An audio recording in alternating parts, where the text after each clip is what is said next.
Hết cơn rồi, hết cơn cười rồi. Hết cơn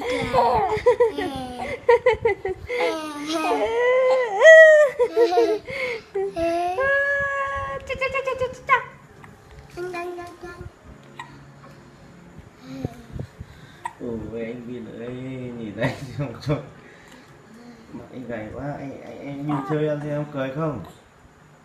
Anh nhìn chơi em à? làm đây cho mát.